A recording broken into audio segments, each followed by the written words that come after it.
नमस्कार विद्यार्थी मित्रांनो, मागील लेक्चरला आपण बुककीपिंग अँड अकाउंटन्सी या विषयामध्ये सुरुवातीला आपण या ठिकाणी पहिलं प्रकरण अभ्यासलं. त्याचं नाव होतं पार्टनरशिप फायनल अकाउंट.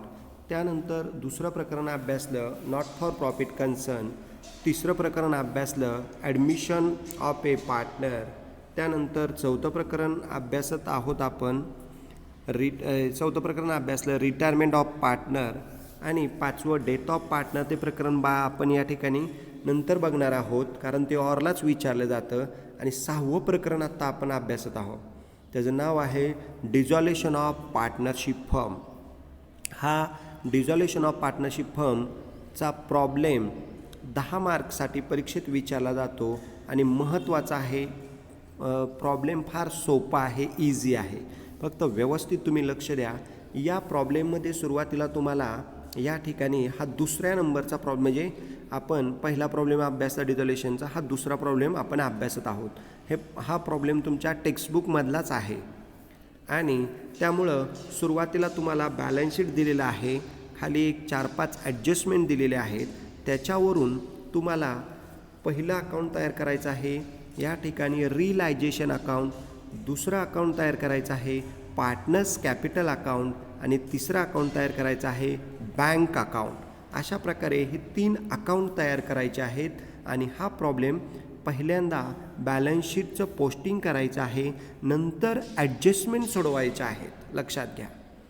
त्यामुळं पहिल्यांदा बॅलन्स शीट पूर्ण पोस्टिंग करून घ्या, नंतर काय ॲडजस्टमेंट आहे त्यानंतर ट्रान्सफर करा, पोस्टिंग करून घ्या. अशा प्रकारे हा दुसरा डिझॉल्युशनचा प्रॉब्लेम आज आपण बघणार आहोत. त्यामुळं चला आपण या ठिकाणी सुरुवातीला प्रॉब्लेम समजून घेऊ आणि मग त्याचं पोस्टिंग करू व्यवस्थित. बघा, सुरुवातीला तुम्हाला बॅलन्स शीट दिलेलं आहे. त्यामध्ये या ठिकाणी सुरुवातीला बघा मी वाचतोय the balance sheet of Ganesh Kartik. म्हणजे गणेश आणि कार्तिक हे पार्टनर आहेत. Who share profit and loss ratio equally. म्हणजे profit and loss ratio Ganesh आणि कार्तिकचा इक्वली आहे. वॉज ॲज फॉलोज, खालीलप्रमाणे इक्वली दिलेला आहे. खाली दिलेला आहे बघा, balance sheet as on 31 March 18. 31 March 18चं खाली बॅलन्स शीट आपल्याला दिलेलं आहे. बघा, सुरुवातीला आपण लॅबिलिटी साईडचं पोस्टिंग करणार आहोत. या ठिकाणी लॅबिलिटी साईडला आपल्याला सुरुवातीला दिलेलं आहे कॅपिटल गणेशचं 40,000, कार्तिकचं 80,000. हे कॅपिटल या ठिकाणी पार्टनर कॅपिटलच्या क्रेडिट साईडला आपण पोस्टिंग करायचं आहे बाय बॅलन्स ब्रॉड डाऊन. गणेशचं 40,000, कार्तिकचं 80,000. आणि लगेच तिथंच रिझर्व फंड 20,000, दोघांना समान वाटायचा, इक्वल रेशो आहे 10,000. तो पण पार्टनरच्या क्रेडिटलाच बाय रिझर्व फंड 10,000. बघा, या ठिकाणी जर तुम्ही पार्टनर्स कॅपिटल अकाउंट बघितलं तर इथं लगेचच आपण पोस्टिंग पण करून घेऊ. बघा, बाय बॅलन्स ब्रॉड डाऊन गणेशचं 40,000, कार्तिकचं 80,000. बाय रिझर्व फंड गणेशचं 10,000, कार्तिकचं 10,000. रिझर्व फंड समान या ठिकाणी आहे, तो आपण या ठिकाणी पार्टनरला वाटून टाकलेला आहे. म्हणजे लॅबिलिटीचा कॅपिटल रिझर्व फंड पार्टनरच्या क्रेडिटला आपण डिस्ट्रीब्यूट केलेला आहे. आता पुढं या ठिकाणी तिथं परत लॅबिलिटी साईडला बघा, बिल्स पेबल 5,600 आणि क्रेडिटर 18,400. हे दोन्ही पण रियलायझेशन अकाउंटच्या क्रेडिटला पाठवायचं आहे, सन्ड्री लॅबिलिटी म्हणून. म्हणजे क्रेडिटर बिल्स पेबल आणि क्रेडिटर रियलायझेशनच्या क्रेडिट साईडला पोस्टिंग करायचे. बघा, रियलायझेशन अकाउंटच्या क्रेडिट साईडला सुरुवातीला तुम्हाला दिसतंय 2 रियलायझेशन अकाउंट खालीवरती आपण तयार केलेले आहेत, कारण एका पेजवर बसत नाही म्हणून. रियलायझेशन अकाउंटच्या क्रेडिट साईडला बाय सन्ड्री लॅबिलिटी, त्यामध्ये क्रेडिटर 18,400, बिल्स पेबल 5,600. अशा प्रकारे लॅबिलिटी साईडचं क्रेडिटर बिल्स पेबल आपण रियलायझेशनच्या क्रेडिटला ट्रान्सफर केलेलं आहे. आता पुढं असेट साईडचं लॅबिलिटी साईड बघू. या ठिकाणी लॅबिलिटी साईडचं पूर्ण टोटल इथे 1,64,000. म्हणजे बघा, परत एकदा ऐका, कॅपिटल पार्टनरच्या क्रेडिटला ब्रॉड डाऊन केलं, रिझर्व फंड पार्टनरच्या क्रेडिटला डिस्ट्रीब्यूट करून टाकला रेशोमध्ये 10,000.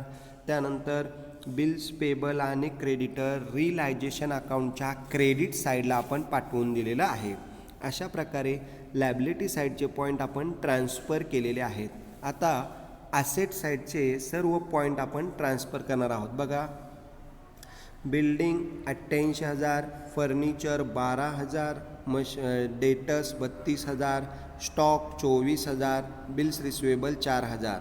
म्हणजे बिल्डिंगपासून बिल्स रिसिवेबलपर्यंत या ठिकाणी हे सर्व आपण रिलायझेशन अकाउंटच्या डेबिट साईडला मूळ किमतीने ट्रान्सफर करायचं आहे बुक व्हॅल्यूने.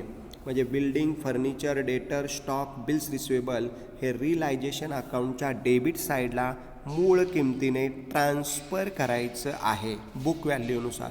बघा, सन्ट्री ॲसेट म्हणून रिलायझेशन अकाउंटच्या डेबिट साईडला जर तुम्ही बघितलं तर या ठिकाणी तुमच्या लक्षात येईल सन्ट्री ॲसेट बिल्डिंग 88,000, फर्निचर 12,000, डेटर 32,000, स्टॉक 24,000 आणि बिल्स रिसिवेबल 4,000. अशा आउटरला टोटल येते 1,60,000. आउटर कॉलमला डायरेक्ट पोस्टिंग केलं तरी बरोबर आहे, इनरला लिहून आउटरला टोटल घेतली तरी बरोबर आहे. दोन्हीचा अर्थ एकच आहे. अशा प्रकारे सन्ट्री ॲसेट या रिलायझेशन अकाउंटच्या डेबिट साईडला पोस्टिंग करायच्या आहे, ट्रान्सफर करायच्या आहेत. 1,60,000 आपण रिलायझेशनच्या डेबिटला पाठवलेलं आहे सन्ट्री ॲसेट म्हणून. आता ॲसेट साईडचं बघू, एक पॉईंट राहिलेला आहे ॲसेट साईडचा, तो म्हणजे बँक बॅलन्स 4,000 रुपये. हा बँकेचा बॅलन्स बँक अकाउंटच्या डेबिट साईडला टू बॅलन्स ब्रॉड डाऊन 4,000 रुपये आपण या ठिकाणी बँकेच्या डेबिटला घेणार आहोत. बँकेचा बघा बॅलन्स या ठिकाणी कॅश किंवा बँक अकाउंट, इथं कॅश किंवा बँक अकाउंट टाकलं तरी चालतंय. टू बॅलन्स ब्रॉड डाऊन 4,000 रुपये. बँक अकाउंटच लिहा इथं, लक्षात घ्या, बँक बॅलन्स दिलेला आहे म्हणून 4,000 रुपये बॅलन्स ब्रॉड डाऊन केलेला आहे. अशा प्रकारे हा बँकेचा बॅलन्स आपण बँकेच्या डेबिटला ट्रान्सफर केलेला आहे. तर ॲसेटची टोटलसुद्धा 1,64,000 आलेले आहे, लायबिलिटीची 1,64,000. तर या प्रकारे आपण पहिल्यांदा सर्व ॲसेट या रिलायझेशन अकाउंटच्या डेबिटला पाठवल्या बिल्स रिसिवेबलपर्यंत. बँकेचा बॅलन्स बँकेच्या डेबिटला ब्रॉड डाऊन करून घेतलेला आहे. आता हे बॅलन्स शीट आपण पोस्टिंग करून घेतलं, फार इझी आहे, सोपं आहे. आता खाली ॲडजस्टमेंट आपण एक एक ॲडजस्टमेंट विचारात घेणार आहोत आणि त्या पद्धतीने त्याचं पोस्टिंग आणि एंट्र्या करणार आहोत. बघा, सुरुवातीला द फर्म वॉज डिझॉल्व म्हणजे complete breakdown business, complete close business, व्यवसाय पूर्णपणे बंद करणे, त्यामध्ये ॲसेट विकणे आणि लायबिलिटी पेड करणे, हा डिझॉल्युशनचा अर्थ आहे. बघा, डिझॉल्व ऑन 31 मार्च 2018ला फर्म डिझॉल्व केलेले आहे, बंद केलेले आहे. फर्स्ट ॲडजस्टमेंट बघा, the assets realised as under. Realise म्हणजे विकणे, ॲसेट आपण विकलेल्या आहेत. त्यामध्ये बघा, आता stock rupees 20,000, building rupees 82,000, debtors 22,000, bills receivable 22,000. अशा प्रकारे आपण या 4 ॲसेट सेल केलेल्या आहेत, विकलेल्या आहेत. मग ॲसेट आपण याचे इफेक्ट आहे का? सुरुवातीला ॲसेट आपण रिलायझेशनच्या डेबिटला लिहिलेले आहेत, विकल्यानंतर क्रेडिटला बाय कॅश किंवा बाय बँक अकाउंट, चारींची टोटल दाखवा किंवा एकाखाली एक घेऊन मग आउटरला टोटल दाखवा. म्हणजे पहिला इफेक्ट रिलायझेशनच्या क्रेडिटला बाय कॅश किंवा बँक आणि दुसरा इफेक्ट कॅश किंवा बँकेच्या डेबिटला टू रिलायझेशन. बघा, या ठिकाणी रिलायझेशन अकाउंटच्या डेबिट साईडला या ठिकाणी बघा ॲसेट आपण लिहिल्या होत्या, विकलं. बाय बँक क्रेडिटला बघा बिल्डिंग, या ठिकाणी बिल्डिंग 82,000, स्टॉक डेटर 22,000, स्टॉक 20,000 आणि बिल्स रिसिवेबल 3,200. टोटल आले आउटरला 1,27,200. म्हणजे इथं बिल्स रिसिवेबलला करेक्शन आहे, 4,000चे फक्त 3,200 वसूल झालेले आहेत. मग इथं खाली फक्त ॲडजस्टमेंटमध्ये हे करेक्शन आहे. बिल्स रिसिवेबल घेताना 3,200 घ्या, कारण 4,000 वरती किंमत होती, आता त्याची किंमत झालेली आहे 3,200, मग हे 22,000 चुकलेलं आहे. बिल्स रिसिवेबल 3200 रुपये घ्या. 4,000चे 3200 झालेले आहेत, लक्षात घ्या. हे 22,000 चुकून पडलेलं आहे, तर तुम्ही ते विचारात घ्या. बिल्स रिसिवेबल घेताना फक्त 3,200 टेक्स्टबुकमध्येच तिची प्रिंटिंग मिस्टेक आहे म्हणून. ठीक आहे. अशा पद्धतीने या ठिकाणी ॲसेट विकल्यानंतर रिलायझेशनच्या क्रेडिटला बाय बँक 1,27,200 आणि मग बँकेच्या डेबिटला किंवा कॅशच्या डेबिटला बँकेच्या डेबिटला टू रिलायझेशन 1,27,200. म्हणजे ॲसेट विकल्या की रिलायझेशनच्या क्रेडिटला आणि कॅश किंवा बँकेच्या डेबिट साईडला त्याचा सेकंड इफेक्ट होतो आहे. त्यानंतर आता पुढची दुसरी ॲडजस्टमेंट बघा महत्त्वाची. Ganesh took over the furniture for ₹10,000. Ganesh पार्टनरने या ठिकाणी फर्निचर 10,000 रुपयाला टेकन ओव्हर केलेलं आहे, स्वतःसाठी वापरलेलं आहे, प्रायव्हेट वापरलेलं आहे, घरी नेलेलं आहे. आता गणेशने ॲसेट नेली तर सुरुवातीला ॲसेट आपण रिलायझेशनच्या डेबिटला फर्निचर लिहिलेलं आहे, विकलं तर क्रेडिटला बाय कॅश किंवा बँक. पण जर पार्टनरने नेलं तरी क्रेडिटला बाय गणेश कॅपिटल 10,000. म्हणजे रिलायझेशनच्या क्रेडिटला बाय गणेश कॅपिटल 10,000 आणि गणेश कॅपिटलच्या डेबिटला टू रिलायझेशन 10,000. अशा प्रकारे दोन इफेक्ट बघा. रिलायझेशनच्या सेकंड जे खाली अकाउंट केलेले रिलायझेशन अकाउंट मुद्दा एका पेजवर बसत नाही म्हणून. रिलायझेशनच्या क्रेडिटला by Ganesh capital furniture taken 10,000 आणि या ठिकाणी गणेशच्या डेबिटला टू रिलायझेशन फर्निचर टेकन गणेशच्या कॉलमला 10,000, कार्तिकला डॅश. अशा पद्धतीने गणेशने ॲसेट घेतली तर गणेशच्या डेबिटला आणि रिलायझेशनच्या क्रेडिट साईडला बाय गणेश कॅपिटल आणि गणेशच्या डेबिटला टू रिलायझेशन. तर या पद्धतीने हे फर्निचर टेकन ओव्हर केल्याची एंट्री ॲडजस्टमेंट आपण सोडवलेली आहे. आता पुढं तिसरी ॲडजस्टमेंट. डिझॉल्युशन एक्सपेन्सेस ₹2,000. आपली संस्था बंद करायला 2,000 रुपये खर्च आलेला आहे. तर याचं पोस्टिंग करताना लक्षात घ्या, डिझॉल्युशन एक्सपेन्सेस 2,000 आहे, म्हणजे रिलायझेशनच्या डेबिट साईडला टू बँक 2,000 रुपये एक्सपेन्सेस आणि बँकेच्या क्रेडिटला बाय रिलायझेशन 2,000 रुपये एक्सपेन्सेस. म्हणजे रिलायझेशनच्या डेबिटला बँक आणि बँकेच्या क्रेडिटला बाय रिलायझेशन. अशा पद्धतीने हे 2,000चं पोस्टिंग आपण केलेलं आहे. बघा, खर्च हा रिलायझेशनच्या नेहमी डेबिटला मांडायचा आहे, लक्षात घ्या. तो एकत्र दाखवलेला लक्षात घ्या. रिलायझेशन अकाउंटच्या डेबिट साईडला टू कॅश किंवा बँकला हा रिलायझेशन एक्सपेन्सेस 2,000 आणि मग रिलायझेशनच्या बँकेच्या किंवा कॅशच्या क्रेडिटला बाय रिलायझेशन अकाउंट 2,000 रुपये एक्सपेंडिचर. तर या पद्धतीने हा एक्सपेंडिचर आपण पेड केलेला आहे. आता पुढं या प्रॉब्लेममध्ये महत्त्वाचं लक्षात घ्या की पहिली ॲडजस्टमेंट आपण सोडवली, ॲसेट विकल्या, रिलायझेशनच्या क्रेडिटला बाय बँक, बँकेच्या डेबिटला टू रिलायझेशन. त्यानंतर दुसरी होती गणेशने फर्निचर नेलेलं आहे, रिलायझेशनच्या क्रेडिटला बाय गणेश कॅपिटल आणि नंतर गणेश कॅपिटलच्या डेबिटला टू रिलायझेशन.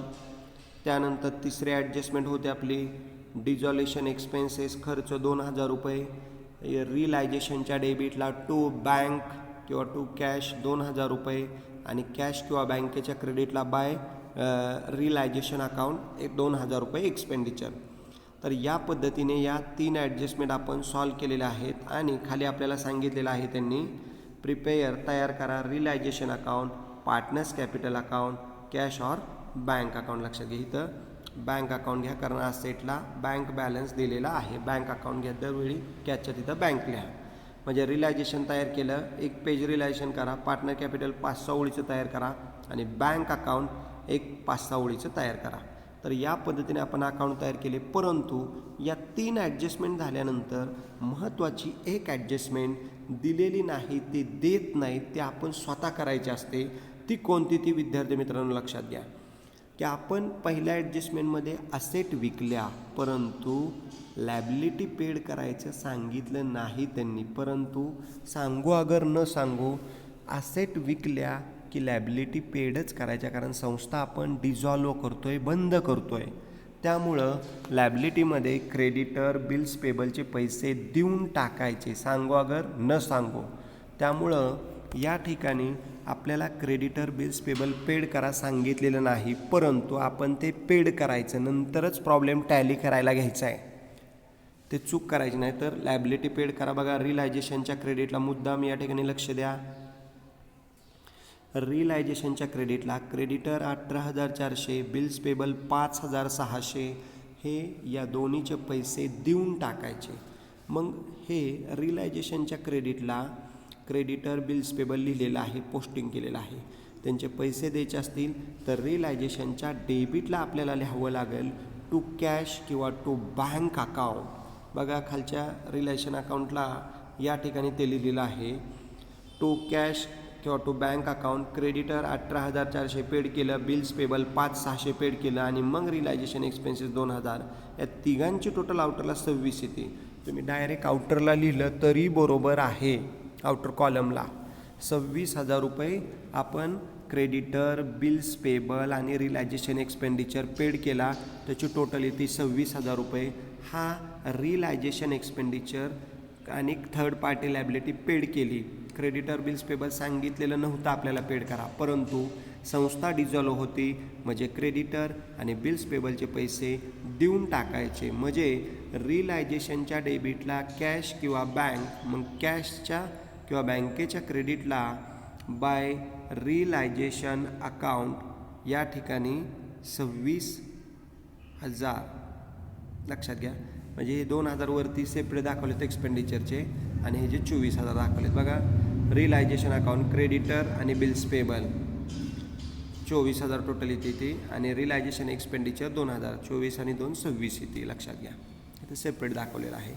म्हणजे रिलायझेशनच्या कॅशच्या क्रेडिटला बाय रिलायझेशन अकाउंट 2,000 एक्सपेंडिचर आणि बाय रिलायझेशन अकाउंट क्रेडिटर आणि बिल्स पेबल 24 आणि 2 26,000 टोटल येते. तर अशा प्रकारे आपण क्रेडिटर आणि बिल्स पेबलसुद्धा या ठिकाणी पेड केलेलं आहे. डिझॉल्युशन या टॉपिकमध्ये सांगत नाहीत, परंतु ते पेड करायचं लक्षात घ्या.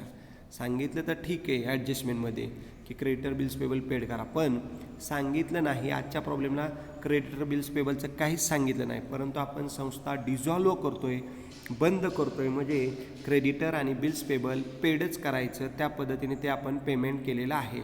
तर आता सर्व ॲडजस्टमेंट झाल्या, सगळं पोस्टिंग केलेलं आहे. आता हा प्रॉब्लेम टॅली कसा करायचा हा एक महत्त्वाचा भाग या ठिकाणी राहिलेला आहे. बघा सुरुवातीला तुम्हाला हे रिलायझेशन अकाउंटवरती ॲसेट आपण डेबिटला पाठवलेले आहेत, लॅबिलिटी क्रेडिटला पाठवलेले आहेत. ॲसेट डेबिटला होत्या त्या विकल्यानंतर पण आपण क्रेडिटला बाय बँक ॲसेट सेल लिहिलेले आहेत. त्यानंतर पुढं आपल्याला दिलेलं आहे खाली परत तेच रिलायझेशन अकाउंट. या ठिकाणी गणेशने फर्निचर लिहिले क्रेडिटला लिहिलेलं आहे आपण. आणि या ठिकाणी थर्ड पार्टी लॅबिलिटी म्हणजे क्रेडिटर 18,400, बिल्स पेबल 5,600, त्याची टोटल येते 24,000. 19 आणि 5 24,000, याची टोटल 24 येते. आणि हे 2,000 रुपये एक्सपेंडिचर रिलायझेशनचे 2, असे टोटल 26,000 बाहेर येते. ते पेड केलं आपण. आता रिलायझेशन अकाउंटच्या डेबिटची टोटल जास्त येते. ती किती येते बघा. डेबिट साईडची टोटल येते तुमची 1,86,000. तीच आपण क्रेडिटला घेतली 1,86,000.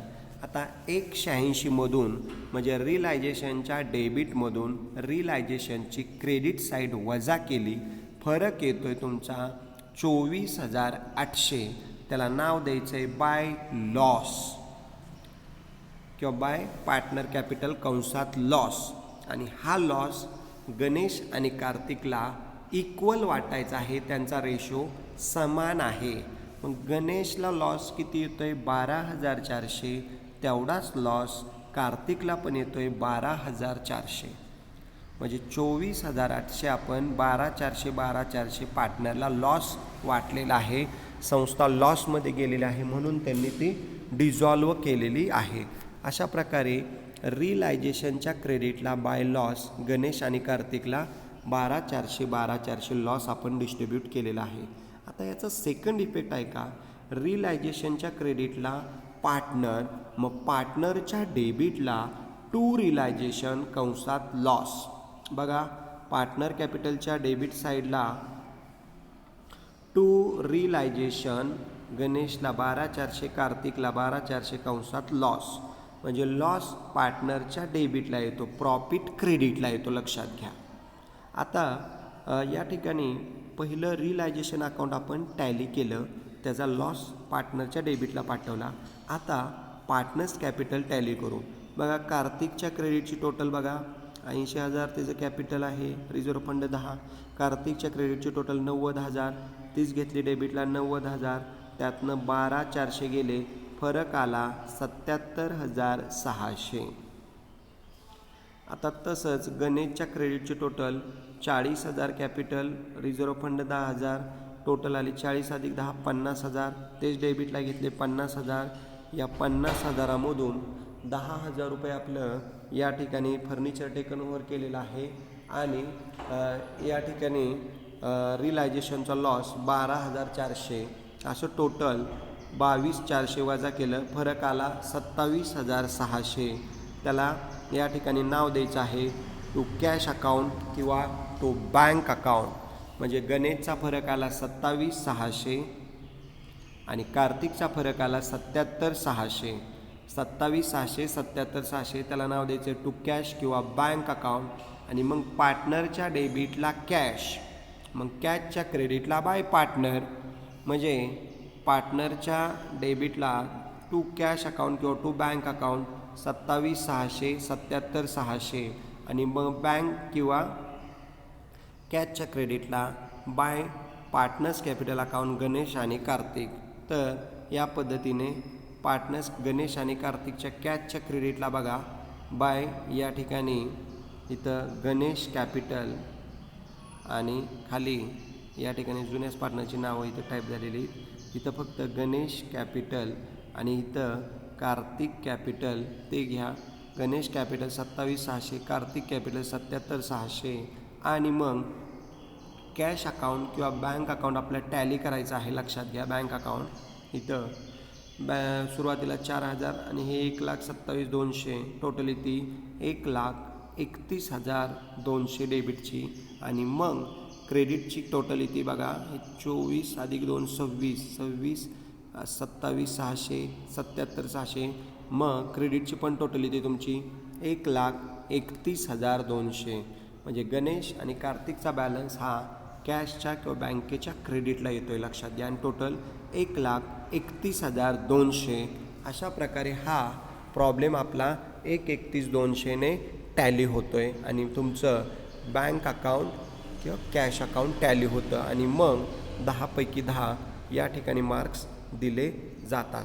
अशा प्रकारे आजच्या प्रॉब्लेममध्ये आपण या ठिकाणी लक्षात घ्या, पहिलं अकाउंट या ठिकाणी सुरुवातीला बॅलन्स शीट गणेश आणि कार्तिकचं पूर्ण पोस्टिंग केलं आपण, लक्षात घ्या. नंतर ॲडजस्टमेंट व्यवस्थित या ठिकाणी 3 ॲडजस्टमेंट दिल्या होत्या, त्या तिन्ही व्यवस्थित सॉल्व केल्या. आणि चौथी महत्त्वाची आपण थर्ड पार्टी लायबिलिटी पेड केलेली आहे, लक्षात घ्या. Creditor bills payable. त्यानंतर हे 3 अकाउंट तयार केलं. रिलायझेशन अकाउंट व्यवस्थित या ठिकाणी पोस्टिंग केल्यानंतर रिलायझेशन अकाउंटचा लॉस हा पार्टनरच्या डेबिटला लॉस 12,400 12,400 गणेश कार्तिकला व्यवस्थित त्यांच्या डेबिटला पाठवला. नंतर पार्टनर कॅपिटलचा जो काय फरक आहे तो कॅश किंवा बँक अकाउंटला व्यवस्थित गणेशचा 27,600 कार्तिकचा 77,600 हा पार्टनर्स कॅपिटलच्या डेबिटला फरक आला टू कॅश किंवा बँक. आणि मग बँकेच्या किंवा कॅशच्या क्रेडिटला या ठिकाणी गणेश आणि कार्तिक, इथं फक्त लक्षात घ्या, इथं रिद्धी ते मागच्या प्रॉब्लेमचं नाव आलं आहे गणेश घ्या आणि इथं सिद्ध आलं आहे ते कार्तिक घ्या. Ganesh capital Kartik capital 27,600 77,600. अशा पद्धतीने तुमचं कॅश किंवा बँक अकाउंट टॅली होतं आहे 1,31,200 1,31,200.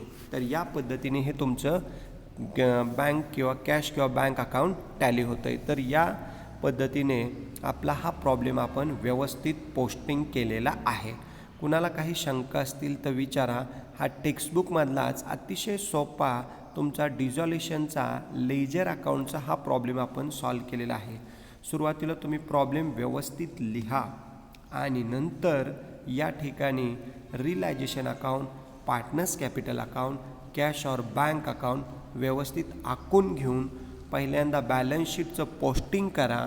त्यानंतर मग ॲडजस्टमेंट सॉल्व करा आणि मग third party liability creditor bills पेबलचे पैसे द्या, सांगू अगर न सांगू. आणि त्यानंतर मग रियलायझेशन अकाउंट क्लोज केलं, लॉस मिळाला तो पार्टनरच्या डेबिटला घेतला आपण. नंतर पार्टनर कॅपिटल क्लोज केलं, पार्टनर कॅपिटलचा फरक आला तो कॅश किंवा बँक अकाउंटला आपण या ठिकाणी ट्रान्सफर केला क्रेडिट साईडला. आणि मग तुमचं कॅश किंवा बँक अकाउंट व्यवस्थित टॅली झालं की हा प्रॉब्लेम तुमचा टॅली झाला. या प्रॉब्लेमला 10 पैकी 10 मार्क्स तुम्हाला इझी मिळतात. आणि परीक्षेमध्ये तुम्हाला जर्नल एंट्री किंवा लेजर अकाउंट विचारतात, त्यामुळं दोन्हीचं प्रॅक्टिस करणं गरजेचं आहे. जर्नल एंट्री आपण नंतर घेणार आहोत. पहिल्यांदा लेजर अकाउंटचं प्रॅक्टिस चांगलं करू आणि मग जर्नल एंट्रीचं करू. तुम्ही तुमच्या नोटबुकमध्ये हा दुसरा प्रॉब्लेम व्यवस्थित सॉल्व करून ठेवा. मागच्या पण सगळे झालेले टॉपिक प्लस त्याचे प्रॉब्लेम याचा सराव करा, तरच अकाउंट तुम्हाला व्यवस्थित जमणार आहे, मार्क्स चांगले मिळणार आहे, तुम्हाला प्रत्येक टॉपिक व्यवस्थित समजणार आहे. तरी त्यातून तुम्हाला काही शंका असतील तर बिनधास्त या ठिकाणी व्हॉट्सअपला किंवा क्लास गुगल या ठिकाणी क्लास कमेंट द्या. काही शंका असतील तर बिनधास्त विचारा. ठीक आहे, तुमच्या नोटबुकमध्ये हा प्रॉब्लेम सॉल्व करून ठेवा. आता पुढचा प्रॉब्लेम आपण नेक्स्ट लेक्चरला अभ्यासणार आहोत डिझॉल्युशनचा. ठीक आहे, थँक्यू. या ठिकाणी आज आपण थांबणार आहोत. धन्यवाद.